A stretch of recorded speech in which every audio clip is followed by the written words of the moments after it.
Ce nouveau port de pêche à Kilwa, sur la côte sud de la Tanzanie, est presque achevé. Construit par une entreprise chinoise, il est le premier du genre en Afrique de l'Est. Le port est prévu pour traiter 60 000 tonnes de marchandises. Selon les responsables, il contribuera à développer la pêche en haute mer et la transformation des produits de la mer et devrait créer environ 30 000 emplois.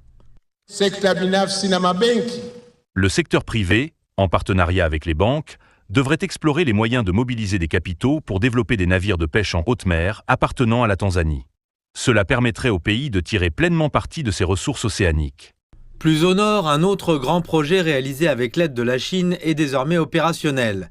Le pont Magufuli, long de 3,2 km, construit pour un coût d'environ 300 millions de dollars et inauguré au milieu de l'année dernière, est désormais le plus long pont d'Afrique de l'Est.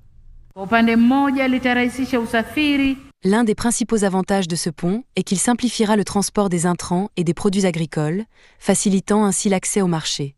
Les habitants des zones environnantes sont donc encouragés à augmenter leur productivité, à accroître leurs revenus et à contribuer à la croissance économique. Le port de Kilwa, le pont Magufuli et la ligne ferroviaire Tanzanie-Zambie font partie d'une liste de plusieurs grands projets qui ont été réalisés grâce à une collaboration entre la Tanzanie et la Chine.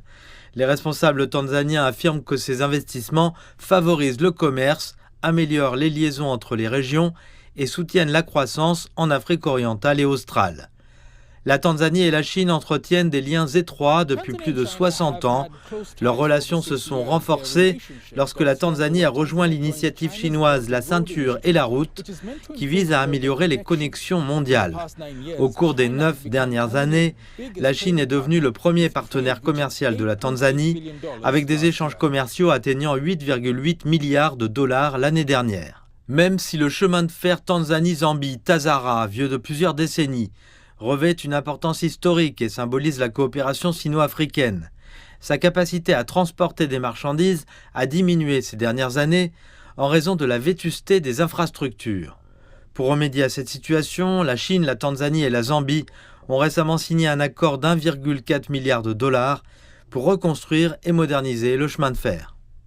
Les trois parties resteront attachées au principe de respect mutuel, de consultation sur un pied d'égalité et de contribution conjointe pour des avantages partagés, feront progresser la construction de la ceinture de prospérité Tazara et donneront un élan au développement socio-économique de la Tanzanie, de la Zambie et des pays voisins.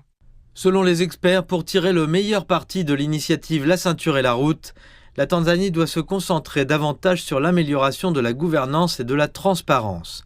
Ils estiment que cela contribuera à améliorer les connexions régionales, le commerce et les investissements, la création d'emplois et la croissance économique globale en Afrique de l'Est.